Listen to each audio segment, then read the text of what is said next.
जो किशनगंज गांव में रहा करती थी। गोमती की तीनों बेटियां अलग अलग शक्तियों से भरी हुई थी। जैसे काजल के कान बहुत ही बड़े थे, इसीलिए उससे कोसों दूर की बातें भी आसानी से साफ सुन लेने की शक्ति थी। वहीं पूजा का मुंह स्वादिष्ट खाने बरसाने की शक्ति से भरा था। साथ ही उसमें ये भी शक्ति थी कि वो समुद्र के सोतों को भी पी जाए। वहीं हिमानी के हाथों में बड़े बड़े पहाड़ उठाने की शक्ति थी। साथ ही वो अपने हाथ लंबे भी कर सकती थी। पूजा, काजल, हिमानी, जरा यहाँ आओ। जी माँ, आपने बुलाया? बेटी, घर में बनाने को एक भी दाना नहीं है। राशन के डिब्बे चुच्छे पड़े हैं। मैं राशन लेने बनिया के पास जा रही हूँ, तुम अंदर से दरवाजा बंद कर लो। मगर माँ, जब भगवान ने मेरे मुंह को स्वादिष्ट खाना देने की शक्ति से भरा हुआ है, तो फिर तुम्हें उस बनिए से राशन उधार बाकी लेने की क्या जरूरत है? हाँ माँ, जब आपकी तीनों बेटियां तिलिस्मी शक्तियों से भरी हुई हैं, फिर आप क्यों हमें हमारी शक्तियों का इस्तेमाल नहीं करने देती? क्योंकि इस राज को राज रखने में ही भलाई है मेरी बच्चियों। ये गांव नहीं समझेगा कि तुम्हारे अंदर जादुई शक्तियां हैं, बल्कि समाज तुम्हें डायन पिशाचन समझकर पथराव करके मार डालेगा। और मैं अपनी बेटी को किसी भी कीमत में खोना नहीं चाहती, क्योंकि तुम्हारी गरीब माँ ने तुम्हें अपने खून से सींचा है और 9 महीने गर्भ में ढोया है। इसलिए तुम्हारे जादू को राज रखने में ही तुम्हारी जिंदगी है। ऐसा कहकर गोमती अपनी तीनों बेटियों को गले लगाकर बिलक बिलक कर रोने लगती है। इसी तरह समय ढलता है। एक दिन तीनों बहनें पानी भरने के लिए गांव की नदी पर आती हैं, जहां गांव के मछुआरे गोपी और बिरजू नाव में बैठे पानी में जाला डाले हुए थे। अरे ओ बिरजू, सवेरे से नदी के किनारे पर जाला डाले बैठे हैं, ससुरा कछु भी हाथ नहीं आया। अगर मछलियां नहीं मिली हैं, तो बाजार में का धुइयां बेची हैं। अरे तो क्या करे, मछलियों के चक्कर में माहौल खा के मर जाए। दोनों मछुआरे आपस में झगड़ने लगती हैं। तभी नदी के गोते में उठ रही मछलियों की आवाज से काजल के जादुई कान हाथी के कान जितने बड़े हो जाते हैं। गोपी भैया, बिरजू भैया, वो नदी की गहराई में जाओ, वहाँ ढेर सारी मछलियाँ हैं।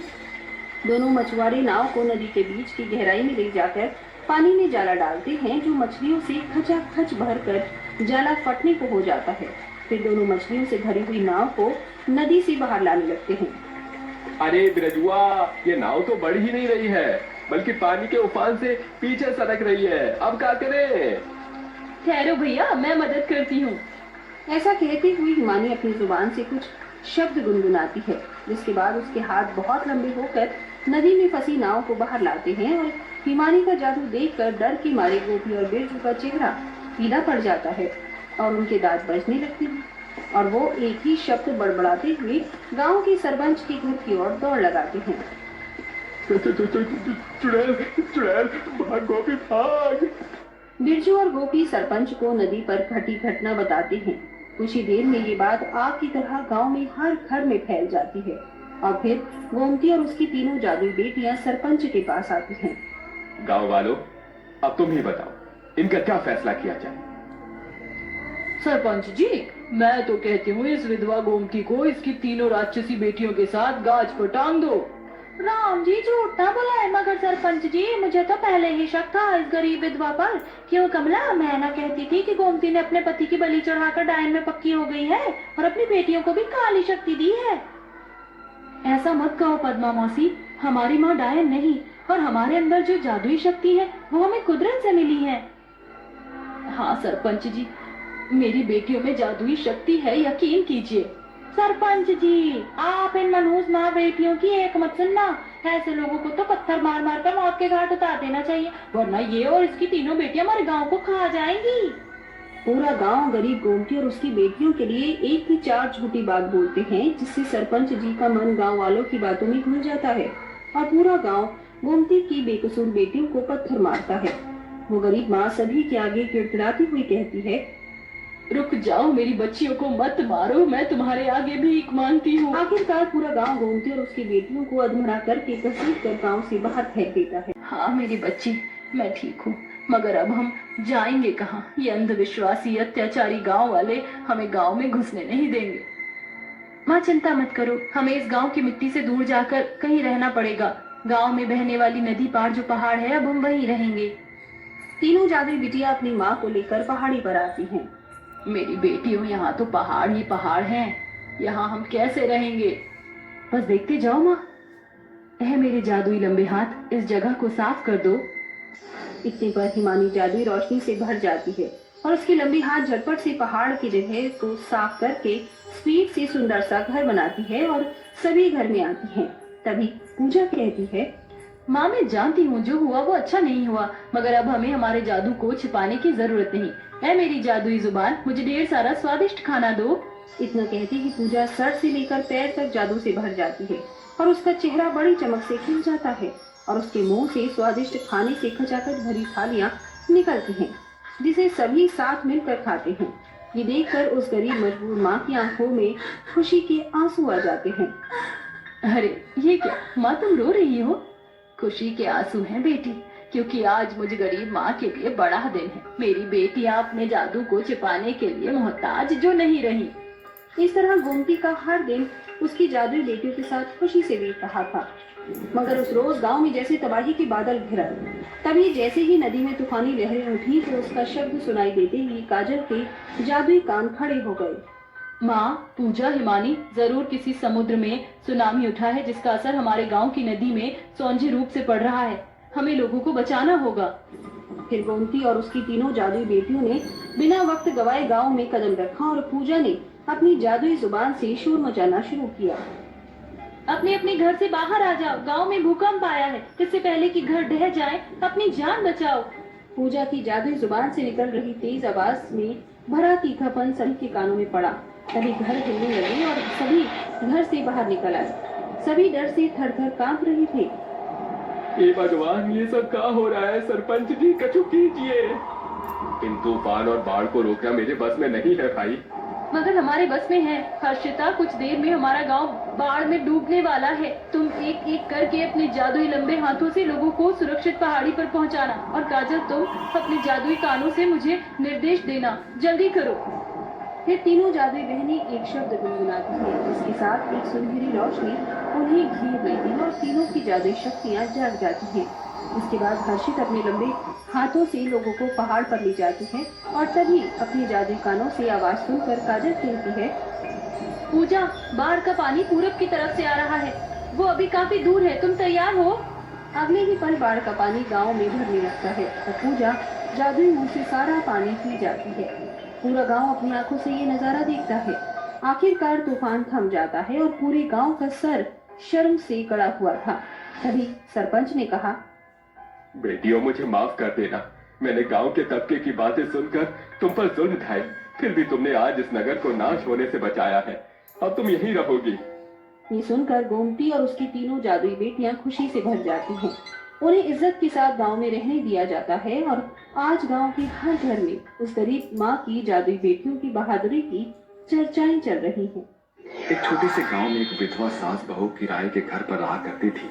एक दुर्घटना के दौरान इन दोनों के पतियों की मृत्यु हो गई थी।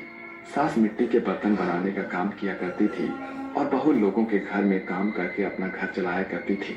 उनका घर एक तालाब के पास था। एक दिन की बात है। अरे बहू, लकड़ियाँ खत्म हो गई है। अब मैं खाना कैसे बनाऊं?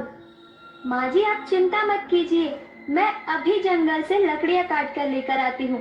नीलम ऐसा कहकर जंगल में लकड़ियाँ काटने के लिए चली जाती है और कुछ ही देर में लकड़ियाँ काट कर वापस आ जाती है। जिसके बाद उन लकड़ियों से नीलम और अनामिका दोनों सास बहू मिलकर खाना बनाते हैं और खाना खाने लगते हैं। अरे बहू, सुबह से मकान मालिक 3 बार चक्कर काट कर चला गया है। अरे अगर ऐसे ही चलता रहा तो वो हमें इस घर से निकाल देगा। कितने महीने से हमने इस घर का किराया नहीं दिया है। इस बार मालकिन मुझे तनख्वाह दे देगी तो मैं उस पैसों से मकान का किराया भर दूंगी। आप चिंता मत कीजिए माँ जी, आप तसल्ली से खाना खाइए। ऐसा कहकर अनामिका अपनी सास नीलम के साथ बैठकर आराम से खाना खाती है। जिसके बाद जब खाना बच जाता है तो वो बचे हुए खाने को तालाब के पास ले जाती है और तालाब की मछलियों को खिलाने लगती है। मछलियों को खाना खिलाते खिलाते बेचारी अनामिका अपने पति को याद करके रोने लगती है। क्यों, आखिर क्यों आप हमें छोड़कर चले गए?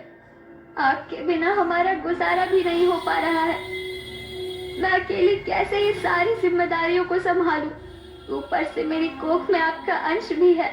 बेचारी अनामिका रो ही रही होती है कि तभी अचानक से तालाब के अंदर एक हलचल सी मचने लगती है। देखते ही देखते तालाब के अंदर से एक पानी के देवता आते हैं और अनामिका के सामने प्रकट होकर कहते हैं, तुम रो क्यों रही हो? अपने आंसुओं को पोंछ लो। दुख और संकट हर किसी के जीवन में आते हैं और तुम तो इन दुख और संकटों से शुरू से ही लड़ रही हो।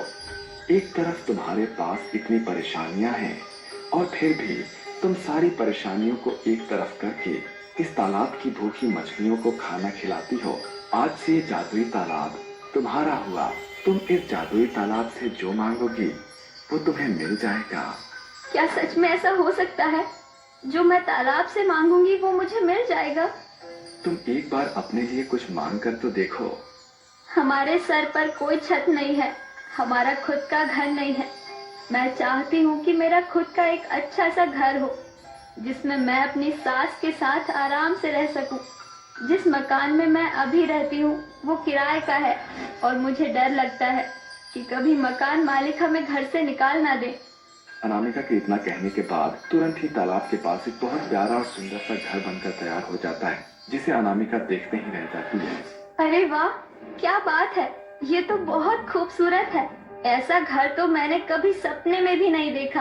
अनामिका उस घर के अंदर आती है, जिसके बाद वो घर के अंदर चारों तरफ देखकर अपने आप से कहती है, अरे वाह, क्या बात है! इस घर के अंदर तो रहने की सभी सुख सुविधाएं हैं। देवता जी, आपका बहुत बहुत शुक्रिया। आज अगर आप ना होते तो हमें इतने अच्छे घर में रहने का अवसर ना मिलता। ये सब तुम्हारे ही करने का फल है जो तुम्हें मिल रहा है। कभी कोई परेशानी हो तो मुझे याद जरूर कर लेना। ऐसा कहने के बाद देवता वहाँ से गायब हो जाते हैं। एक दिन जंगल में एक लकड़हारा अनामिका को जादुई तालाब के पास देख लेता है। अनामिका जादुई तालाब से कुछ पैसे मांगती है। लकड़हारा चुपके से अनामिका के पीछे की तरफ जाता है और कनक से उसका मुंह दबोच लेता है, जिसके बाद वो उसकी गर्दन पर छुरी रखकर कहता है, क्या बात है, जादुई तालाब के मजे अकेले अकेले लूट रही हो? अब जरा मेरे लिए जादुई तालाब से खजाना मांगो, वरना तुम्हें यहीं पे मार डालूंगा मैं। अपने सास को जादुई तालाब के बारे में बताती है, जिसे सुनकर नीलम कहती है, अरे वाह बहू, क्या बात है! मुझे तो विश्वास ही नहीं होता। क्या सच में हमारे पास एक जादुई तालाब है और जिससे हम कुछ भी मांगे वो हमें वो दे देगा। अरे माँ जी, विश्वास तो मुझे भी नहीं हो रहा था, लेकिन देखो ये हकीकत है। चलिए मेरे साथ चलिए। अनामिका अपनी सास को तालाब के पास लेकर जाती है, जिसके बाद वो जादुई तालाब से कहती है, जादुई तालाब, हम दोनों बहुत भूखे हैं, क्या तुम हमारे लिए खाने का इंतजाम कर सकते हो? अनामिका के ये कहते ही उसके सामने एक खाने की टेबल और 2 कुर्सियां प्रकट हो जाती है। उस टेबल के ऊपर खाने के अलग अलग तरीके के पकवान रखे होते हैं। अरे वाह बहू, क्या बात है! मुझे तो यकीन ही नहीं होता कि हम एक जादुई तालाब के पास रहते हैं। हम इस जादुई तालाब से मेरी और तुम्हारे आने वाले बच्चे की जिंदगी बिल्कुल सुधर जाएगी। नीलम और अनामिका दोनों बहुत खुश होते हैं, जिसके बाद वो दोनों उस जादुई तालाब के पास रहने लगते हैं। देखते ही देखते कुछ महीने बीत जाते हैं और अनामिका एक बच्चे को जन्म देती है। अब उसकी परेशानियां खत्म हो जाती है, लेकिन एक दिन जंगल में एक लकड़हारा अनामिका को जादुई तालाब के पास देख लेता है। अनामिका जादुई तालाब से कुछ पैसे मांगती है, जिसके बाद जादुई तालाब उसके सामने पैसों के बंडल प्रकट कर देता है। अरे वाह, क्या बात है जी, इसका मतलब ये है कि कोई मामूली तालाब नहीं है, ये तो ससुरा एक जादुई तालाब है। अब मुझे इस बात का फायदा उठाना चाहिए। लकड़हारा चुपके से अनामिका के पीछे की तरफ जाता है और कनक से उसका मुंह दबोच लेता है, जिसके बाद वो उसकी गर्दन पर छुरी रखकर कहता है, क्या बात है, जादुई तालाब के मजे अकेले अकेले लूट रही हो? अब जरा मेरे लिए जादुई तालाब से खजाना मांगो, वरना तुम्हें यहीं पे मार डालूंगा मैं। भगवान के लिए ऐसा मत करो, मुझे छोड़ दो। ये जादुई तालाब केवल अच्छे लोगों की ही मदद करता है। तुम्हें इस जादुई तालाब से कुछ नहीं मिल पाएगा। अरे कैसे नहीं मिलेगी? अगर तूने अभी के अभी जादुई तालाब से खजाना नहीं मांगा तो मैं तेरा वो हाल करूंगा कि तूने कभी सपने में भी नहीं सोचा होगा। अनामिका रोने लगती है, जिसके बाद वो रोते हुए जादुई तालाब से कहती है, ए मेरे जादुई तालाब, मैं तेरे आगे हाथ जोड़ती हूँ। इस आदमी को जो चाहिए उसे वो दे दे और इससे मेरी जान बचा ले। अनामिका के इतना कहने के बाद तालाब के जादू से वहाँ खजाना प्रकट हो जाता है, जिसे देखकर लकड़हारा खुशी से पागल हो जाता है। जैसे ही वो खजाने को उठाने लगता है, उसके स्पर्श से उसके हाथ और शरीर अचानक से जलने लगते हैं। अरे बचाओ, अरे बचाओ, बचा रे, अरे कोई मेरी मदद करो, अरे कोई मुझे बचाओ रे, अरे बचाओ बचाओ, अरे बचाओ रे। उस लकड़हारे की ये हालत अनामिका से देखी नहीं जाती, जिसके बाद अनामिका उसके ऊपर पानी डाल देती है। लेकिन तभी उसकी सास नीलम वहां आ जाती है और कहती है, नहीं अनामिका, ऐसा मत करो, इसे इसके किए की सजा मिलने दो। लेकिन हम इसे ऐसे मरने कैसे दे सकते हैं? क्या पता इसका भी कोई परिवार हो, या फिर ये ऐसा मजबूरी में कर रहा हो। इसके इतना कहते ही तालाब के अंदर से पानी के देवता प्रकट होते हैं, जो अनामिका की बात सुनने के बाद उसे कहते हैं, इसे इसके किए की सजा मिली जो बहुत जरूरी थी। इसने न जाने कितने लोगों को परेशान किया है और उन्हें जान से मारा है। अगर आज इसे इसके किए की सजा नहीं मिली तो पता नहीं ये आदमी कितने लोगों को पैसे और सोने की लालच में मौत के घाट उतारेगा। कुछ ही देर में आदमी जलकर खाक हो जाता है, जिसके बाद पानी के देवता भी वहां से गायब हो जाते हैं और तालाब से निकला खजाना भी गायब हो जाता है। उस दिन के बाद अनामिका अपनी सास और अपने बच्चे के साथ तालाब के किनारे खुशी खुशी रहने लगती है।